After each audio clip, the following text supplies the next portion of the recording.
Hello বন্ধুরা, Rajnandini food লাভার্সে আপনাদের সবাইকে স্বাগত। আজকে বানাবো একটা নতুন ধরনের রেসিপি। এই রেসিপিটা বানানোর জন্য আমার লাগবে কাঁচা ছোলা বাটা, এখানে টমেটো বাটা নিয়েছি, আদা বাটা, ক্যাপসিকাম বাটা, রসুন বাটা, পেঁয়াজ বাটা। এখানে যেহেতু সবজি হবে সেজন্য আমি 4-5টা মতো সেদ্ধ আলু নিয়ে নিয়েছি। এখানে নিয়েছি কিছুটা পরিমাণে বেসন, প্রায় হাফ বাটির উপরে আছে, আর একটা গোটা ডিম দেখতে পাচ্ছেন, একটা গোটা ডিম। এখানে গুঁড়ো মশলার মধ্যে নিয়েছি জিরে ধনে গুঁড়ো, হলুদ গুঁড়ো, গরম মশলা, 4-5টা ফ্রেশ তেজপাতা ছিল তো তেজপাতা দেবো, আর স্বাদ মতো নুন। তো দেখুন কাঁচা ছোলা বাটাটাকে এখন নিয়ে নিয়েছি, এরপরে এর মধ্যে দিয়ে দেবো একটা গোটা ডিম। এই রেসিপিটা আপনারা একবার হলেও বানিয়ে খাবেন যখন বাড়িতে কোনো সবজি থাকবে না। আর যদি কাঁচা ছোলা বাড়িতে থাকে, অবশ্যই বাড়িতে থাকে, তো এই আইডিয়াটা আমি একদম নতুন বের করেছি, আপনারা অবশ্যই বাড়িতে বানিয়ে খাবেন। এইরকম সবজি না, মানে সবসময় সেই ছোলা সেদ্ধ, ছোলার ঘুগনি এসব বানিয়ে তো অনেক খেয়েছেন। একবার এইরকম রেসিপিটাও ট্রাই করে দেখবেন বন্ধুরা, মানে আঙুল চেটে খাবেন। এটা ভাত রুটি দুটোর সাথেই যাবে। এরপরে এর মধ্যে দেব বেসন। তো চলুন এর মধ্যে এরপর দিয়ে দেব আদা বাটা। আদা বাটা 1 চামচ দিলাম। এখানে দিয়ে দেবো ক্যাপসিকাম বাটা 2 চামচের মতো দিয়ে দিলাম। আর দেবো রসুন বাটা 1 চামচের মতো, পেঁয়াজ বাটাও 1 চামচের মতো দেব। এরপরে এর মধ্যে দেব কিছুটা পরিমাণে নুন, সামান্য পরিমাণে জিরে ধনে গুঁড়ো, সামান্য পরিমাণে হলুদ গুঁড়ো, আর জাস্ট সামান্য পরিমাণে গরম মশলা গুঁড়ো। এরপর চলুন সমস্ত পেস্ট আর মশলা বেসন সব একসাথে এইভাবে মিলিয়ে দেব। এভাবে একটু ভালো করে ফেটিয়ে নেব। দেখতে পাচ্ছেন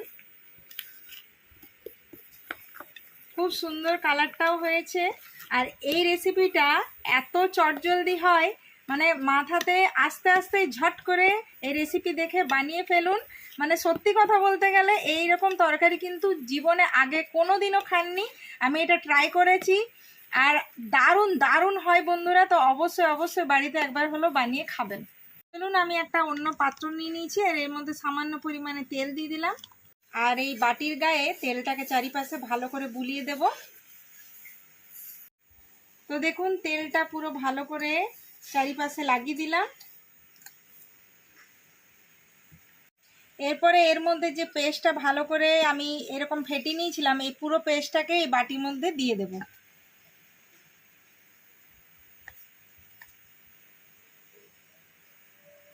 তো এই দেখুন ভালো করে চারিপাশে ব্যাটারটাকে ছড়িয়ে দিলাম। তো দেখুন এখানে কড়াই গরম হতে দিয়ে দিয়েছি, আর এর মধ্যে দিচ্ছি যথেষ্ট পরিমাণে জল।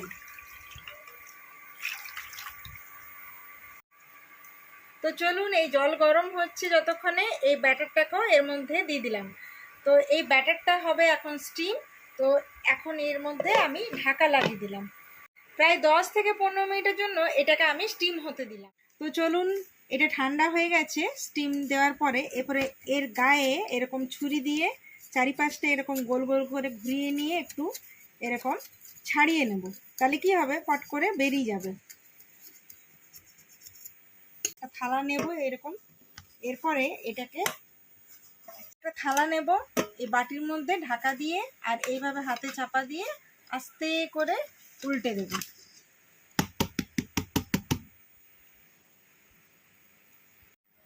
উল্টে নিলাম। এরপরে এরকম পেছনটা একটু চাপ দিয়ে আর আস্তে করে এইভাবে উঠিয়ে নেব। বাহ, দারুণ দেখতে পাচ্ছেন, খুব সুন্দরভাবে এভাবে যেমন কেক হয়, কেকের মতো একদম শেপ নিয়ে নিয়েছে। তো চলুন এরপরে এইটা আমি সবজির মধ্যে দেব। তো এরকম পিস পিস করে কেটে নেব। দেখতেই পাচ্ছেন খুব সফট হয়েছে।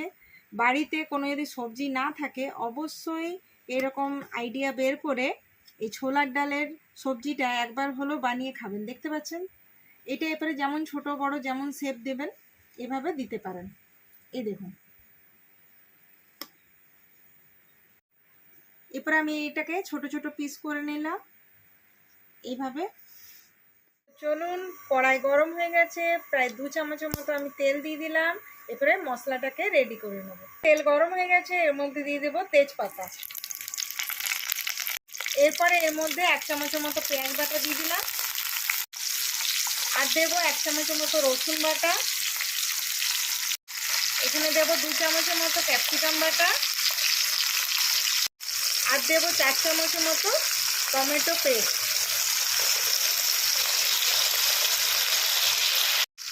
আর 1 চামচের মতো আদা বাটাও দেবো।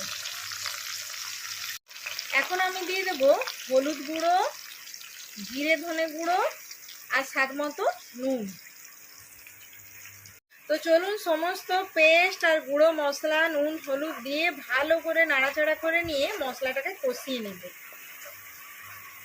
তো দেখুন দেখতে দেখতে মশলাটাও কষিয়ে নেওয়া হয়েছে। এবার চলুন এর মধ্যে আমি আলুগুলোকে কেটে কেটে দিয়ে দেবো।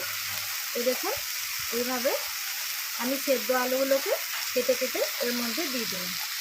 তো দেখুন আলুগুলোকে কেটে দিয়ে দিলাম এই মশলার মধ্যে। একটু ভালো করে আবারও নাড়াচাড়া করে নিয়ে বেশ মশলাগুলো আলুর গায়ে মাখিয়ে কষিয়ে নেব। তো দেখুন আলুর মধ্যে মশলাগুলো কষানো হয়ে গেল, এরপরে দিয়ে দেব জল। এবার জলটা একটু মাখা মাখা যাতে থাকে সেরকমভাবে জলটা দেব। কারিটা রেডি হয়ে গেছে, এরপরে এর মধ্যে দিয়ে দেব স্টিম দেওয়া ছোলা বাটা। তো এই দেখুন পিস পিস করে আমি দিয়ে দিলাম। দেখতে পাচ্ছেন খুবই সুন্দর দেখতে হয়েছে। আর এইভাবে এই রেসিপিটা যে এত হয়ে যাবে, কোনো সবজি লাগবে না, ছোলা দিয়ে এইভাবে হলো খাবেন, কোনো গেস্ট এলেও বানিয়ে খাবেন, কেউ বুঝতে পারবে না যে ছোলা দিয়ে এত সুন্দর একটা সবজি হতে পারে। তো অবশ্যই বাড়িতে বানাবেন, কমেন্টে জানাবেন বন্ধুরা যে কেমন লাগলো এই রেসিপিটা। তো সবগুলোকে আমি দিয়ে দিলাম। এরপরে এর মধ্যে দিয়ে দেবো উপর থেকে গোটা গোটা কাঁচা লঙ্কা, আপনারা চিড়েও দিতে পারেন। আর এখনই দিয়ে দেবো আমি গুঁড়ো মশলা। পাচ্ছেন একদম রেডি হয়ে গেছে, একদম ইউনিক নতুন স্টাইলের রান্না। তো অবশ্যই এইভাবে ছোলা বাটা দিয়ে স্টিম করে এইভাবে তরকারিটা রান্না করে দেখবেন। রুটি ভাত দুটোর সাথেই যাবে। আর ছোট বড় সকলকে ফ্যামিলির সাথে এনজয় করুন। রাজনন্দিনী ফুড লাভার্স এইভাবে অনেক অনেক ভালোবাসা দিয়ে যাবেন।